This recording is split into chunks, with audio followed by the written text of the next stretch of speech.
हेमंत पंडित बाबा के चरण सेवा कर रहे थे। श्यामा बाबा के बाईं ओर व वामन राव बाबा की दाहिनी ओर थे। इस अवसर पर श्रीमान बूटी साहब और काका साहब दीक्षित भी वहां उपस्थित थे। तब श्यामा ने हंसकर अन्ना साहब से कहा कि देखो, तुम्हारे कोट की बाह पर कुछ चने लगे हुए से प्रतीत होते हैं। ऐसा कहकर श्यामा ने उनकी बाह स्पर्श की, जहां कुछ चने के दाने मिले। श्री हेमंत पंडित ने अपनी बाई कोहानी सीधी की तो चने के कुछ दाने लुढ़ककर नीचे भी गिर पड़े, जो उपस्थित लोगों ने भी बीन कर उठाए। भक्तों को तो हास्य का विषय मिल गया और सभी आश्चर्यचकित होकर भांति भांति के अनुमान लगाने लगे, परंतु कोई भी यह न जान सका कि ये चने के दाने वहां आए कहां से और इतने समय तक उसमें कैसे रहे।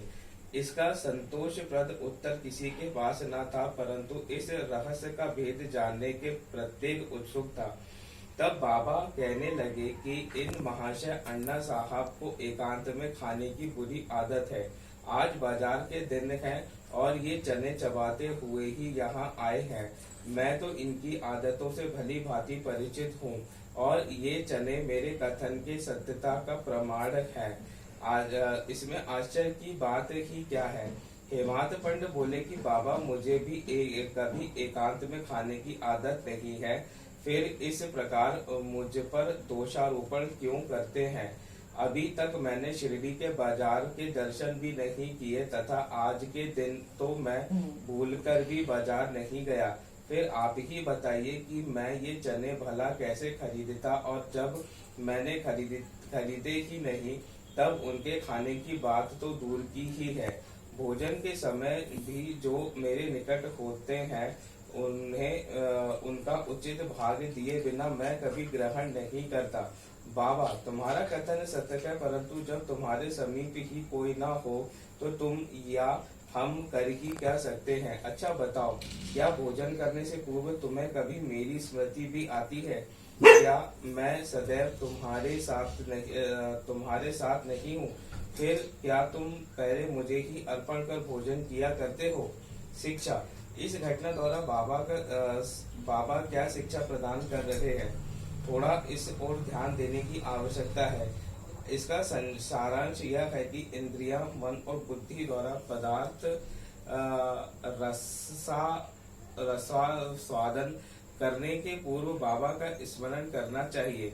उनका स्मरण ही अर्पण की एक विधि है। इंद्रियां विषय पदार्थ की चिंता किए बिना कभी नहीं रह सकती।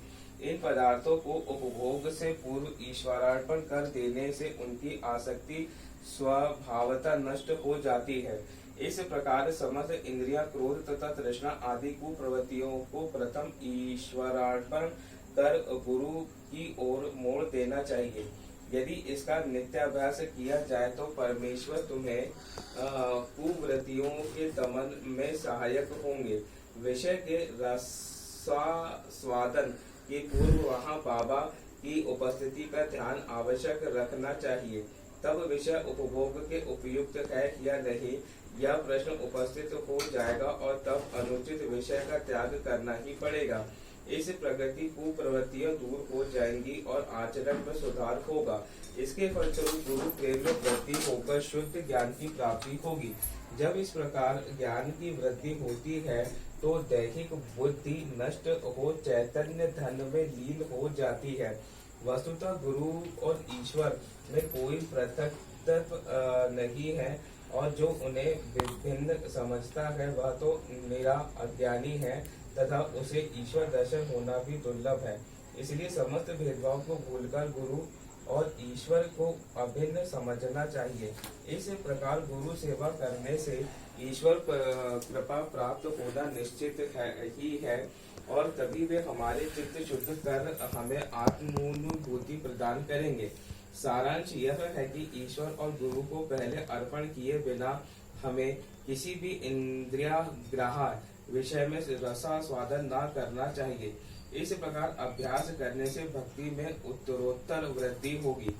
फिर श्री साईं बाबा की मनोहर सगुण मूर्ति सदैव आंखों के सम्मुख रहेगी, जिससे भक्ति, वैराग और मोक्ष की प्राप्ति शीघ्र हो जाएगी। ध्यान प्रगाढ़ होने से क्षुधा स्वतः की नष्ट हो कर चित्त को सुख और शांति प्राप्त होगी। सुदामा की कथा। उपयुक्त घटना का वर्णन करते करते हेमाड पंत को इस प्रकार की सुदामा की कथा की याद आई, जो ऊपर वर्णित नियमों की पुष्टि करती है। श्री कृष्ण अपने ज्येष्ठ भ्राता बलराम तथा अपने एक सहपाठी सुदामा के साथ संदीपनी ऋषि के आश्रम में रहकर विद्याध्यान किया करते थे। एक बार कृष्ण और बलराम लकड़ियां लाने के लिए वन गए। संदीपनी ऋषि की पत्नी ने सुदामा को भी उसी कार्य के निमित्त वन भेजा तथा तीनों विद्यार्थियों को खाने के लिए कुछ चने भी उन्होंने सुदामा को के द्वारा भेजे। जब कृष्ण और सुदामा की भेंट हुई तो कृष्ण ने कहा, दादा मुझे थोड़ा जल दीजिए, प्यास अधिक लग रही है। सुदामा ने कहा, भूखे पेट जल पीना हानिकारक होता है, इसलिए पहले कुछ देर विश्राम कर लो। सुदामा ने चने के संबंध में ना कोई चर्चा की और ना कृष्ण को उनका भाग ही दिया। कृष्ण थके हुए थे ही, इसलिए सुदामा की गोद में अपना सर रखते ही वे प्रगाढ़ निद्रा में निमग्न हो गए। तभी सुदामा ने अवसर पाकर चने चबाना प्रारंभ कर दिया। इसी बीच अचानक कृष्ण पूछ बैठे कि दादा तुम क्या खा रहे हो और ये कड़कड़ की ध्वनि कैसी हो रही है। सुदामा ने उत्तर दिया कि यहाँ खाने को है ही क्या, मैं तो शीत से कांप रहा हूँ और इसलिए मेरे दांत कड़कड़ बज रहे हैं। देखो तो मैं अच्छी तरह से विष्णु सहस्त्र नाम भी उच्चारण नहीं कर पा रहा हूँ। यह सुनकर अंतर्यामी कृष्ण ने कहा कि दादा मैंने अभी स्वप्न में देखा कि एक व्यक्ति दूसरे की वस्तु खा रहा है। जब उससे इस विषय में प्रश्न किया गया तो उसने उत्तर दिया कि मैं खाक धूल खा रहा हूँ। तब प्रश्नकर्ता ने कहा, ऐसा ही हो एवं वस्तु दादा, यह तो केवल स्वप्न था। मुझे तो ज्ञात है कि तुम मेरे बिना अन्न का दाना भी ग्रहण नहीं करते, परंतु श्रम के वशीभूत होकर मैंने तुमसे ऐसा प्रश्न किया था। यदि सुदामा किंचित मात्र भी कृष्ण की सर्वज्ञता से परिचित होते तो वे इस भांति आचरण कभी न करते, अतः उन्हें इसका फल भोगना ही पड़ा।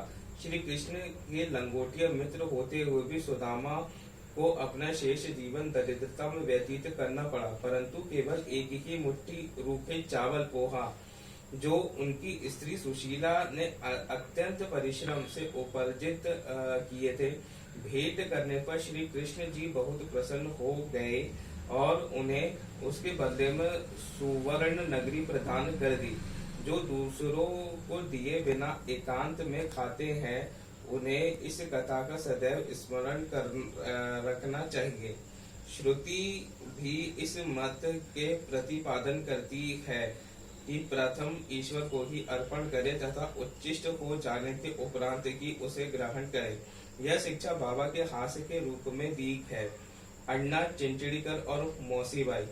अब श्री हेमाड पंत एक दूसरे हास्यपूर्ण कथा का वर्णन करते हैं जिसमें बाबा ने शांति स्थापना का कार्य किया। दामोदर घनश्याम बाबरे उपनाम अन्ना चिंचड़ीकर बाबा के भक्त थे। वे सरल, सुदृढ़ और निर्भीक प्रकृति के थे। वे निडरता पूर्वक स्पष्ट भाषण करते और व्यवहार में सदैव नगद नारायण से थे।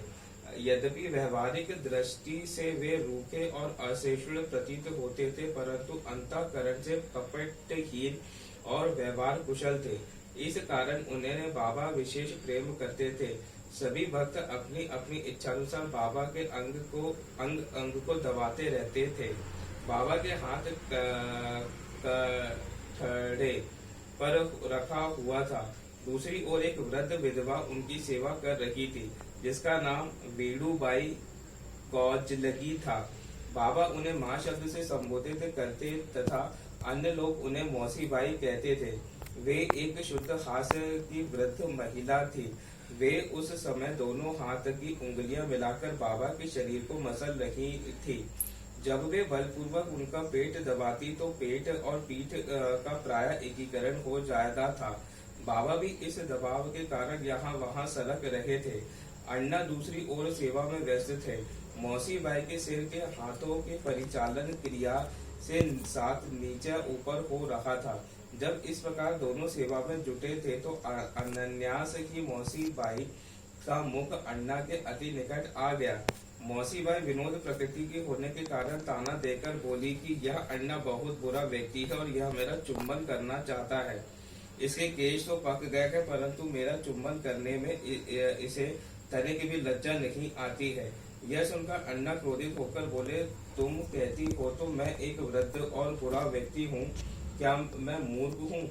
तुम खुद ही छेड़खानी करके मुझे झगड़ा कर रही हो। वहां उपस्थित सब लोग इस विवाद का आनंद ले रहे थे। बाबा का स्नेह तो दोनों पर था, इसलिए उन्होंने कुशलता पूर्वक विवाद का निपटारा कर दिया। वे प्रेम पूर्वक बोले, अरे अन्ना, व्यर्थ की क्यों झगड़ा कर रहे हो? मेरी समझ में नहीं आता कि माँ का चुंबन करने में दोष या हानि ही क्या है।